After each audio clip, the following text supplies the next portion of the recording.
sobre a carga de Faraó, eles começam agora então o quê? Tá bom, então a gente não vai prestar culto não. E eu tenho visto muita gente pelo caminho, abrindo mão do que Deus tem para a sua vida. E deixa eu dizer uma coisa, a sua plenitude de existência vai chegar e ficar velho e falar assim, o que eu fiz da minha vida? Porque vai chegar um dia, amado, que não tem mais vigor. Vai chegar um dia que as obras não vão resolver a nossa vida, não vamos dar conta. O nosso trabalho não vai produzir. O que vai restar a nós? A alegria de ter completado a missão que Deus deu para nós. Diz que vai chegar um dia, a coisa vai ficar tão ruim para nós, que alguém vai pegar a gente pela mão e vai levar para onde a gente não quer. Então aquilo que você não quer fazer hoje, na hora que você estiver velho, alguém vai te pegar e falar assim, não, você vai sim. Não, eu não quero não. Vai, você vai. Como a gente às vezes tem que fazer com a criança. Então, enquanto a força, a vigor, cumpre os teus votos com o Senhor, se atire à missão que Ele propôs para você, não tenha medo, não tenha medo. No verso 17 diz assim, olha só de novo o rei, vocês são os preguiçosos, não querem trabalhar, é por isso que estão pedindo para deixar vocês ir adorar a Deus. Quantas vezes, irmãos, nós estamos intimidados porque as pessoas estão dizendo, rapaz, fica preocupado com esse negócio, não, você tem que trabalhar, e trabalho é bênção de Deus. 6 dias trabalharás, um dia descansarás. Tem um crente pensando em trabalhar um dia e descansar 6, mas não é o que Deus falou para fazer. Quem não trabalha, tem que morrer, porque diz, quem trabalha não pode comer, se o cara não come, vai morrer. Então trabalho é algo que dignifica a minha adoração a Deus. Por isso que o judeu é próspero, porque ele faz essas coisas, tudo para ele é adoração a Deus. Então ele se dedica ao trabalho na adoração a Deus, mas ele tem uma consciência de quê? Do compromisso com os votos, inculcar as crianças. E nós que temos uma plenitude de revelação, às vezes estamos folgando. Aí o povo, quando arrocharam, o inferno começa a arrochar, ele começa a se voltar contra os líderes.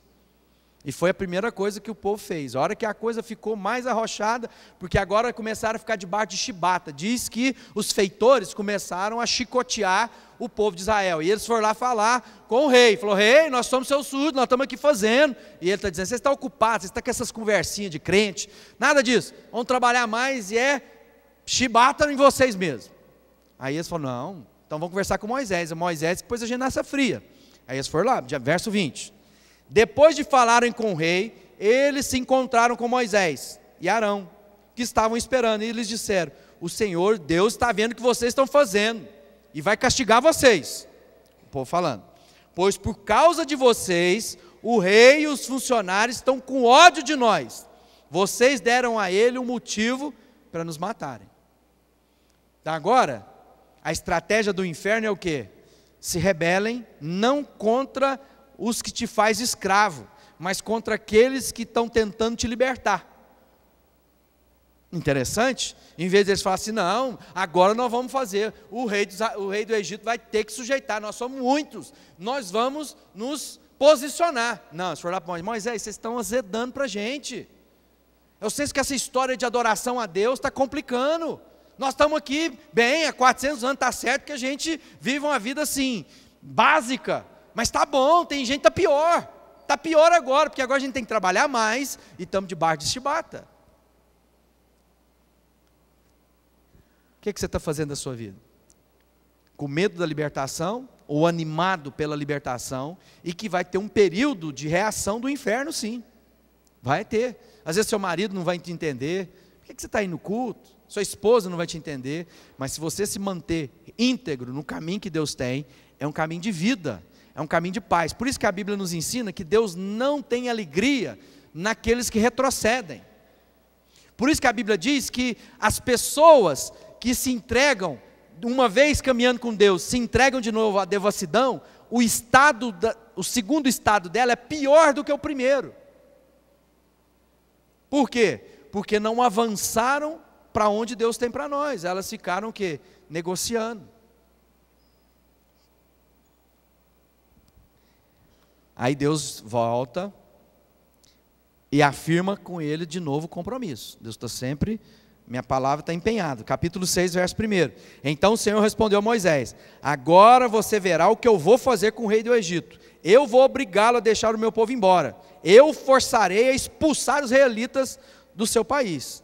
Fiz uma aliança com eles, verso 4, e prometi dar-lhes a terra de Canaã. Verso 6, depois diz: portanto, diga aos israelitas o seguinte: eu sou o Senhor e vou livrá-los da escravidão do Egito. Verso 7, farei com que vocês sejam o meu povo e eu serei o Deus de vocês. Vocês ficarão sabendo que eu sou o seu Senhor, seu Deus, e que vai livrar vocês da escravidão do Egito. Então, irmãos, está difícil? Fica firme, que Deus vai fazer. A promessa é de Deus para conosco. Ele está dizendo: eu sou o Deus de vocês e vou livrar vocês da escravidão do pecado. Vocês não tenham medo, marchem, porque eu farei com que vocês herdam a terra que eu prometi. Não abra mão do seu casamento. Está ficando pior? Segura firme que eu sou Deus da sua casa. Está difícil com os seus filhos? Firma o taco,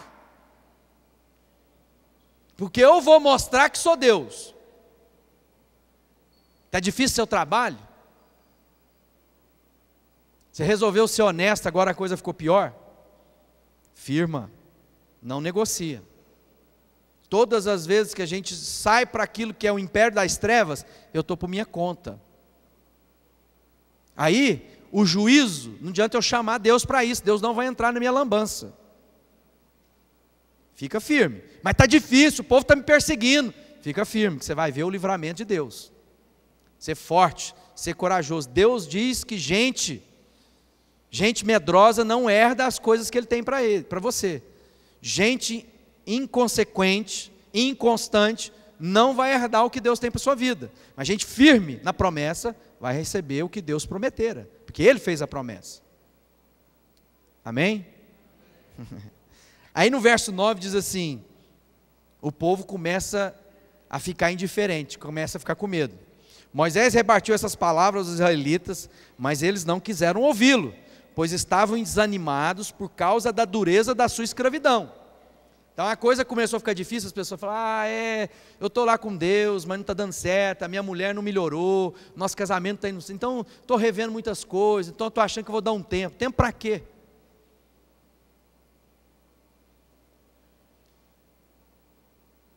Não, eu estou pensando assim, eu estou precisando de pensar. Só sai minhoca da cabeça quando a gente sai de perto de Deus, amado. Só lixo. Enganoso é o coração do homem. Quanto mais aflito está minha alma, mais para a presença de Deus eu tenho que correr, mais me aproximar de Deus eu tenho que estar. Mas o que o inferno fala? Não, você está desanimado, vai cuidar de você, dá um tempo, sai, vai descansar, todo final de semana descansa, não precisa ter comunhão. Pequeno grupo, não mexe com pequeno grupo não, porque pequeno grupo as pessoas vão te fazer umas perguntas, você não está preparado para responder, porque se eles te perguntar, você está adulterando? E você vai ficar com vergonha de falar que não, e você vai ter que falar a verdade, aí vai ser um problema. Você está roubando? Não vai lá não, que eles vão te perguntar se às vezes você está roubando. Mantenha-se distante das pessoas, para elas não invadirem a sua vida.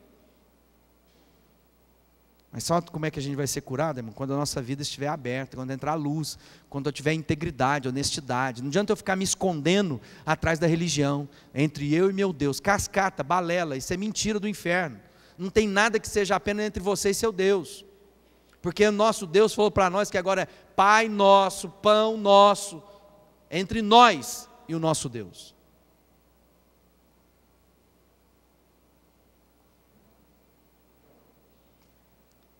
Então o Senhor disse a Moisés, verso 10: vá dizer ao rei do Egito que deixei os israelitas saiam do país. Porém Moisés respondeu: Senhor, se até os israelitas não querem me dar atenção, o rei não vai querer. A nossa alma muitas vezes não quer o tratamento, a gente gostaria muito da liberdade, mas a gente não quer ser moldada pelas mãos de Deus. A gente quer o livramento, mas não quer a cura. A gente quer o recurso, mas não quer a ideia de repartir quando o recurso chegar na nossa vida. A gente quer o carisma, mas não quer o caráter. Então, amados, se não houver uma construção nova do meu ser, um caráter novo, íntegro, o que adianta fazer sinais e maravilhas dos céus e da terra? Nós vamos ver que os magos do Egito fazem os mesmos sinais do povo que Deus começou a usar. Aí Deus motiva Moisés de novo. No capítulo 7, não é isso? Nós estamos no 6. Aí diz: então disse o Senhor a Deus a Moisés: vou fazer com que você seja como Deus para o rei. Olha que palavra dura. Olha o que Deus estava prometendo para Moisés. Moisés, você diante do faraó será como Deus. Porque você vai falar, o seu irmão Arão vai ser profeta, e vocês agora vão confrontar as forças do inferno. Verso 3 diz assim: eu vou fazer com que o rei fique teimoso, e farei muitos milagres e coisas espantosas no Egito. Quem é que fez o rei ficar com o coração duro? Algumas versões diz: e eu endurecerei o coração do faraó. Quem está endurecendo o coração de faraó, irmãos? Quem, irmãos? E tem jeito da gente lutar contra Deus? Então o que a gente tem que fazer? Se submeter. Então, às vezes lá, aquela pessoa você está achando que você precisa ficar livre dela, agindo Deus, ninguém pode impedir. Às vezes é Deus que está endurecendo o coração, para ver se você tem fé, para fortalecer o seu ânimo, para que você seja corajoso, para que você possa ver além da aparência, para que você possa exercer o amor, para que você possa exercer a bondade, a misericórdia, a paciência, o domínio próprio. A gente quer o fruto do Espírito, mas onde a gente vai exercitar o fruto do Espírito, amado? Porque quem precisa de paciência quando todas as coisas estão ocorrendo no prazo que eu gosto? Quem precisa de domínio próprio, quantas vezes eu estou elevado aos céus de tal forma que não há nem percepção do pecado da minha vida, porque eu já estou tão celestial? Não, amado, é na luta do dia a dia, é no embate do aconselhamento, da vida conjugal. Por isso que a Bíblia diz que os nossos inimigos seriam da nossa própria casa, porque é na nossa própria casa que a gente aprende a vencer o inimigo, porque é um lugar onde a gente está mais fragilizado, onde nós somos conhecidos exatamente como nós somos, e não como nós aparentamos que somos quando estamos na vida pública. Quando a gente quer falar uma mentira, a pessoa vai para nós e fala: te conheço, rapaz. Você pode enganar, mas não tem jeito. Te conheço. E Deus diz para ele: eu vou endurecer o coração dele. Eu vou endurecer o coração dele. E aí Deus vai lá, e Moisés vai lá falar com o rei. E diz assim: o rei do Egito mandar que vocês façam um milagre, no capítulo 7, verso 9. Você, Moisés, dirá a Arão que pegue o bastão, jogue no chão na frente do rei, e o bastão virará uma cobra. Ah, pastor, se a gente chegasse aqui no culto, jogasse uma vara no chão, e aquilo virasse uma cobra, todo mundo ia se converter. Nós estamos precisando desses sinais. Parece que a gente não está vendo muitos sinais nos dias de hoje. Aí presta atenção. Moisés e Arão foram se encontrar com o rei e fizeram como o Senhor havia mandado. Arão jogou o bastão diante do rei e seus funcionários, e o bastão virou uma cobra. Então o rei mandou vir os sábios e os mágicos. Com a sua mágica, eles fizeram a mesma coisa. Cada um deles jogou a sua vara de mágico no chão, e elas viraram cobras. Então parece que alguns sinais que nos impressionam tanto, podem vir da parte de Deus, ou da parte dos magos. Então isso parece que não importa. O que fez a diferença nesse momento foi o quê?